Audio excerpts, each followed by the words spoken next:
Today on City Cast Nashville, we're discussing which beloved Nashville restaurants made the New York Times Best Restaurant list. We're also talking about Banned Books Week and exploring gun safety. We also have a fun quick game of real or fake Tennessee headlines. I'm joined by our Hey Nashville newsletter editor, Margaret Kingsbury, and a very special VIP guest, the host of This Is Nashville, Khalil Ekulona. City Cast Nashville is presented by our exclusive launch sponsor, Tecovas. And hey, stay tuned for our Tecovas Don't Go Gently tip for this weekend at the end of the show. It's Friday, September 27th. I'm Marie Cecile Anderson, and this is what Nashville's talking about.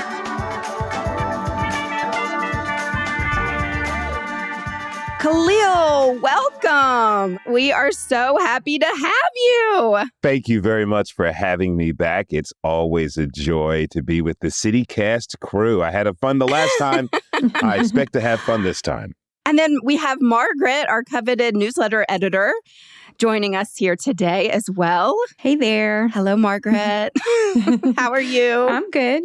So, Khalil, you're our special guest this week, so I'm just going to put you to work immediately and make you kick off our first news story. Okay, news story. This is for the Epicureans out there, people who love to delight themselves with some delicious dishes. Sorry for the alliteration. But New York Times has its best list of restaurants every year. It's very highly coveted. People are jockeying for a position. It's kind of like if you make that list, you're certified. You are 100% legit. It happened for a local Nashville restaurant last year, Kisser. And if you haven't been, good luck getting a table since then, because it instantly pops up in popularity. And so 2 Nashville restaurants made the list for this year. The first one is Bad Idea.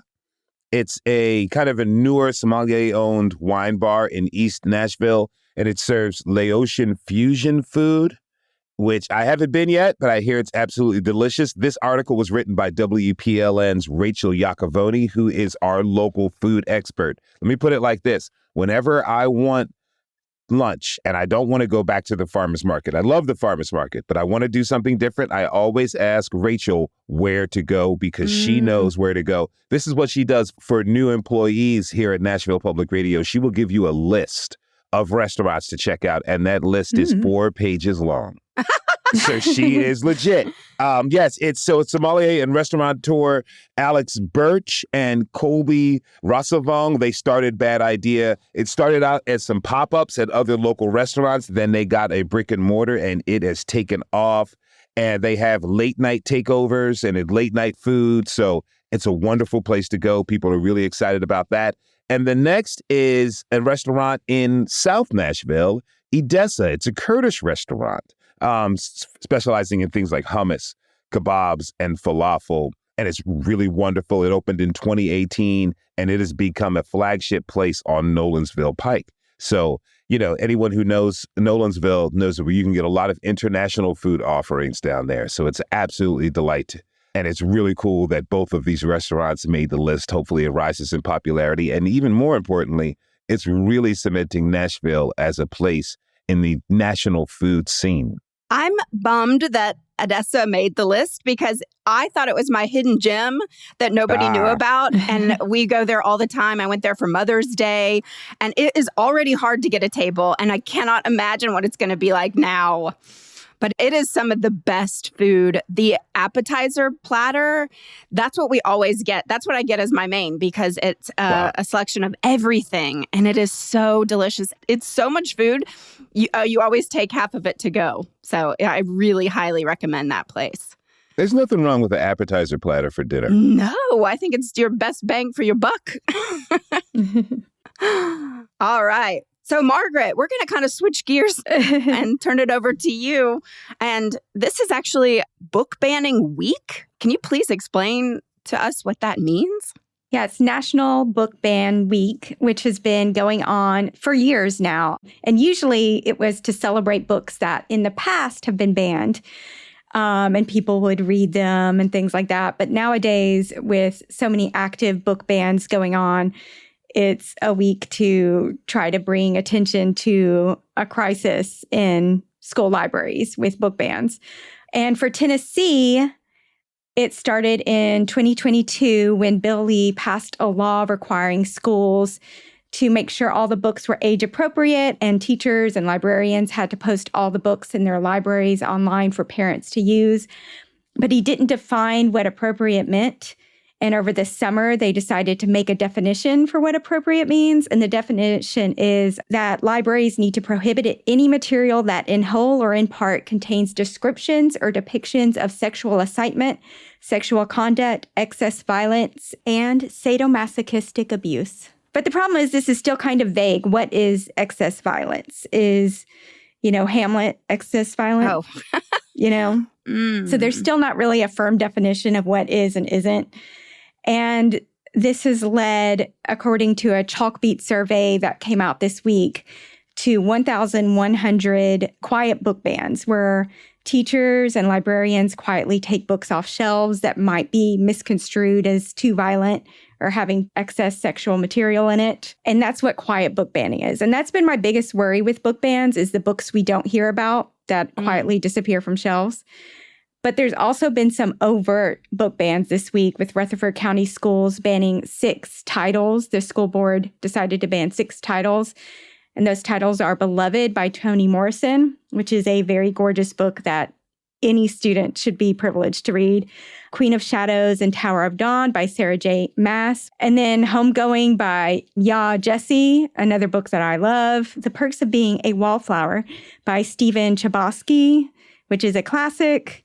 Wicked by Gregory Maguire, which I've read and loved, and the movie's coming out soon, and I'm super stoked. So these are the books they decided were too violent or too sexual to be on high school students' bookshelves. Wow. Yeah. That's interesting. I remember reading Beloved. I read it before it was mandatory in high school. My mother was like, you have to read this book. An absolutely fantastic book. But I'm really curious about what they deemed the nebulous, vague language of too violent, because I wonder if they have comic books, Marvel comic books. The Avengers is pretty violent stuff, Yeah. Even though it's a comic book, it's still violent material. I wonder if they qualify for that list. I'm really curious, too. And when I visited my child's school, she's in elementary school, I decided to peruse the library section because I was really curious about it. And they had tons of books that had LGBTQ plus content. And I was really pleased with all the books I saw. This was an elementary school library, so typically you don't have more violent things in general there. But I was really happy about that. And that was at a Metro Nashville school. Now, I don't know what's happened since the summer when this additional language has been added. So yeah, it's concerning, I think. I remember I was actually at East Nashville Beer Works last night with some friends, and we were talking about this quiet book banning, and my friends had not heard of it, had no idea, and one of them is a parent, and one of them I went to high school with, and we both remember reading Beloved, and then we also watched the movie starring Oprah, and how transformative that was for us here at Overton, and the fact that that's being removed, I think, is such a travesty for students and their education. I'm curious to see what parents are doing to counteract that. I know you can go to school boards and you can demand or try to get yourself elected to a school board to try to prevent some of this book banning, either very loudly or the quiet book banning that's happening, which is a disturbing phenomenon. But there were never any books banned necessarily when I was in school ages ago. However, I'm just thinking about the natural reaction my parents would have taken would have been to buy the books for us anyway. We have them in our home personal library to make sure that our kids are exposed to that. I wonder if that's an avenue that certain parents will take, although books can be expensive and not every family has those resources. Yeah, not every family has the resources to buy, and also not every family is going to know what books have been banned. And some authors like to say, oh, when a book gets banned, you know what books to read. And I think that's a great idea, but these are books that kids can't go out and buy the book a lot of times. And a lot of parents can't afford to buy. Books can be easily $30 or more. It's expensive to buy books. So thank you, Nashville Public Library, for being so awesome. That's right. I have noticed local bookstores also having like a banned book section nowadays, which again, books are expensive. But I have noticed that recently, and I applaud those local bookstores. That's right. Yeah. All right. Before we dive into more news, let's take a quick break.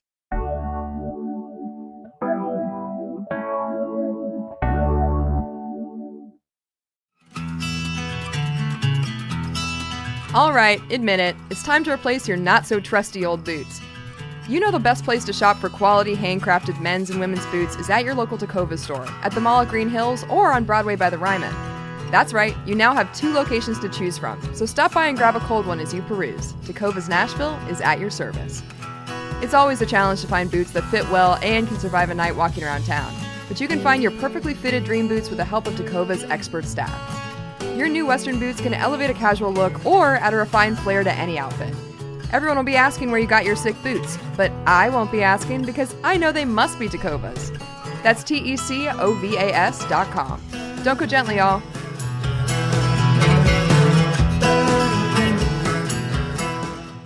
So I'm sad to report that earlier this month on September 14th, an 8-year-old boy named Felipe Woodward was killed due to an accidental shooting. An ongoing investigation revealed that Felipe was left alone with his 10-year-old brother and a 16-year-old family member, a friend at a relative's house. And Felipe found a loaded gun and was playing with it when it went off and killed him. I was shocked to learn that Felipe is the 4th child to die from an accidental firearm death in Nashville this year. And now Metro Nashville Police Department Chief John Drake would like to remind Nashvillians that free gun locks are available at all police precincts and in the Madison Records Division Center. So you can go there and get a free gun lock. And Chief John Drake said that if you happen to have a gun in your home that you no longer want, you can actually bring that to several different churches in town completely anonymously, and the gun will be turned into the police department.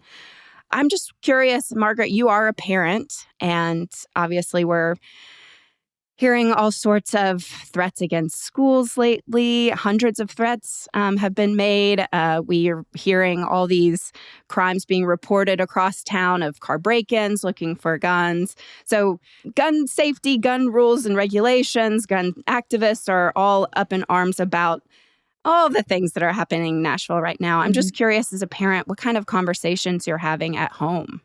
So just this week, my daughter's school had a shooting drill, a school shooting drill. Gosh. And the parents didn't know ahead of time, although they did tell us afterwards. And my daughter is a very chatty kid, so she told us right when she got home. But she takes a gifted class outside the school. So she was not with her class when it happened, and she was walking by herself to this separate class. And it just raised this extra anxiety of, what would happen if this is the case, because she does this every day. She goes outside to this trailer. These are things that we should not be worried about, And a kindergarten teacher scooped her inside their room, and she honestly had a blast because she knew one of the other students in there, and she thought it was great fun and exciting. And we did talk a little bit about why this, school has a drill like that. And I don't know if it's a good thing or a bad thing that she's not bothered by it. And our pediatrician at every annual checkup now, he has a list of things he goes over with each parent. And at the top of the list is the leading cause of death for kids is gun violence. So he recommends that before she goes to someone's house for a play date, we ask the parents, hey, do you have guns? And if so, are they locked away safely? And that be one of the standard questions we ask.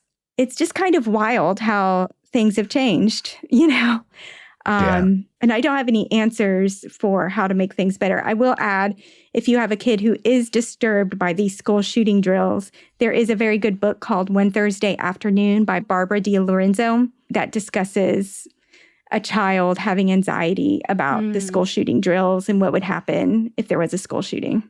Let's hope they don't ban that book. Seriously. Oh, gosh.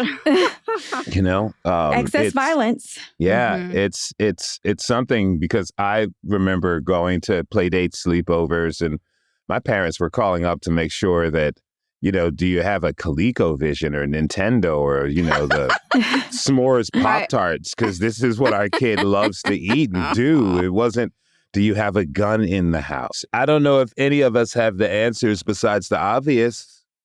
Let's do something about it, not only policy-wise, but culturally. We've got to do something about it because it's very, very sad. I was reading an article in the Nashville Scene written by Kelsey Byler about all of this, and it's just, I don't know what we're going to do. Mm-hmm. Well, you can vote. Definitely. That's for sure. Yes. You can register to vote by October 7th, I believe, here in Nashville, That's and then correct. vote on November 5th. But yeah, it really is. I'm curious, Khalil, since you're obviously a journalist and such a voice here for us, this is such a common story.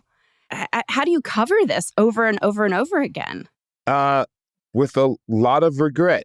That's how we cover Mm-hmm. it over and over again. Earlier this year, twice. Early in the year, I had Melissa Alexander, one of the Covenant moms, on. Mm-hmm. And then WPLM's Maribel Knight did a special series with NPR Embedded. And it's called Supermajority. And she, for 4 episodes, It's a wonderful series where she follows the Covenant moms whose children were survivors of the deadly attack that took place in March of 2023 at the Covenant School. And it's just upsetting.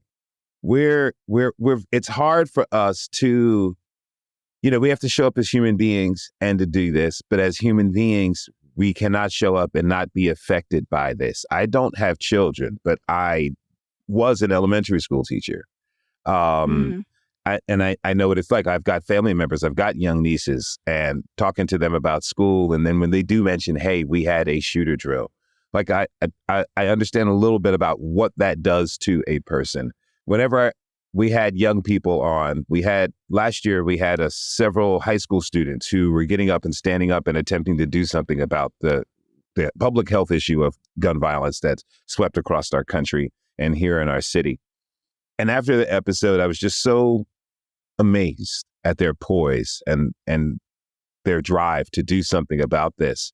I forgave them and all teenagers for the dumb things they do, like the Tide Pod Challenge. I understand why you do things like this. If, twice, 3 times, 4 times a year, you have to go through live shooter drills and worry if you are going to get shot. You're not worried about if somebody's going to ask you to prom. You're not worried about if your biology project is going to get a good grade. You're worried about whether or not you're going to make it through the day alive going to school. I think, anything that we need to understand as a society is right there for us. And so, here at This Is Nashville, we attempt to, give context to those stories, understand the human element of these stories. It's hard for me to bite my tongue and not come up with ideas and suggestions and solutions because I feel like, well, I'm affected by this as well. I know we're supposed to be, quote unquote, objective and take ourselves out of it. But how much can you ask a human being to take themselves out of something that's hurting us all? Thank you. Completely agree there. All right, we're going to take one more break. And when we come back, we're going to end with a cheery, fun game of real or fake Tennessee headlines.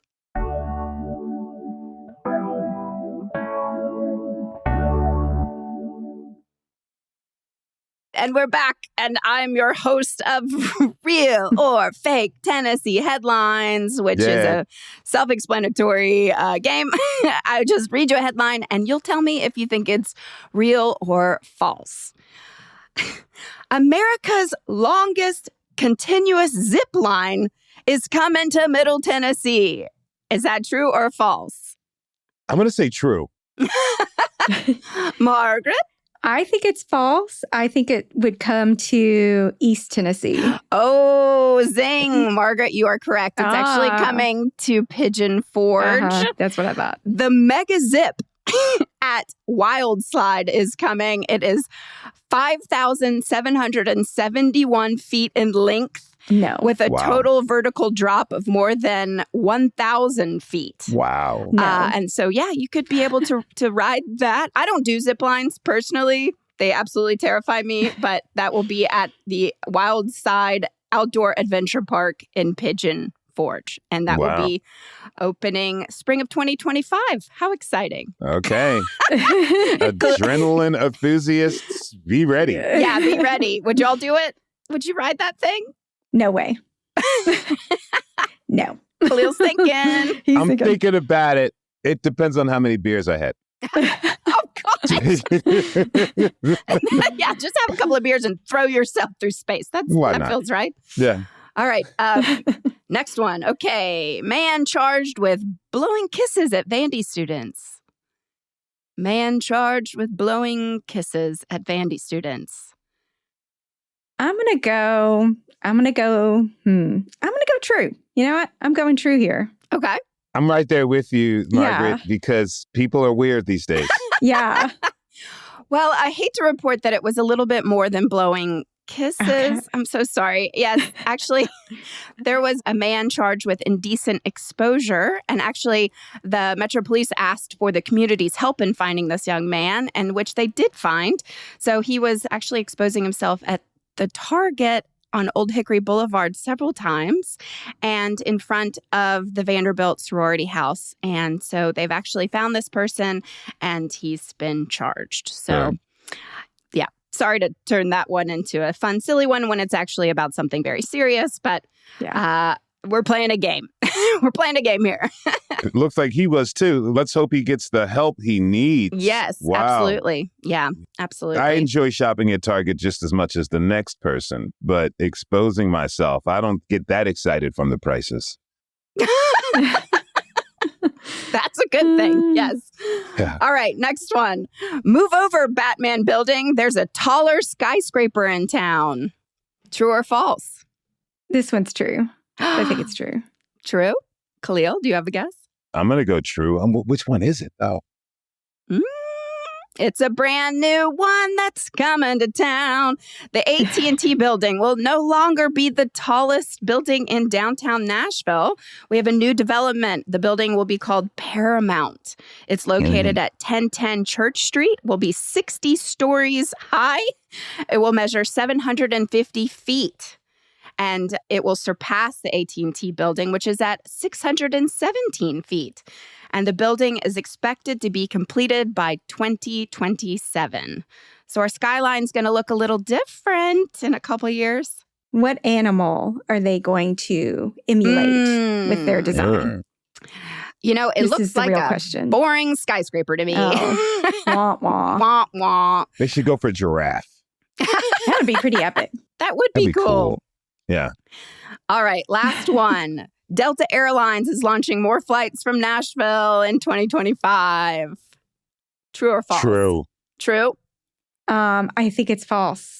Why I think do you it's think Southwest. Yeah, the bus in the sky. I read too much news. Sorry, I know guys. you do. I think we're putting this in our newsletter actually today. So it's really cool. Southwest is having more flights. Albuquerque, New Mexico, Albany, Jackson, Mississippi, Memphis, Providence, Rhode Island, and Tulsa, Oklahoma. Okay. And you can listen to our episode with B&A Cheap Flights to learn more about direct flights that are coming. So it's a really cool episode, if I don't say so myself. All right. Well, that's a wrap on real or fake news headlines. And that is a wrap for our show today. I believe it's going to be a pretty wet weekend due to this hurricane that's coming up. So everybody stay dry and safe out there. And again, Khalil, thank you so much for joining us. It really is an honor. I do listen to you every single day. I love your show. This is Nashville. It really inspires me and it helps me be a better producer. So again, thank you. Pretty starstruck over here.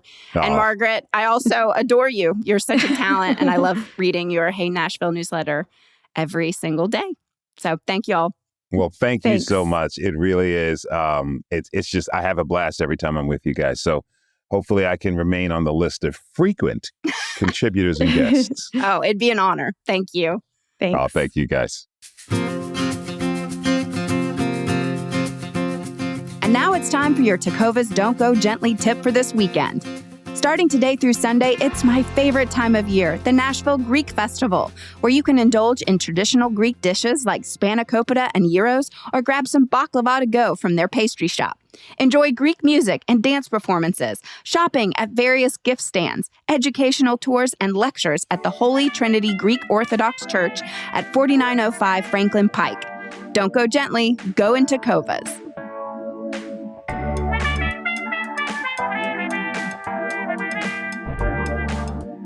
That's all for today here on City Cast Nashville. Our executive producer is Whitney Pasterek. Our Hey Nashville newsletter editor is Margaret Kingsbury. Our theme music is by Prof. Jenkins. If you enjoyed the show, why not tell a friend, rate the show, leave us a review, and subscribe to our Hey Nashville newsletter. We'll be back Monday morning with more news from around the city. Toodles!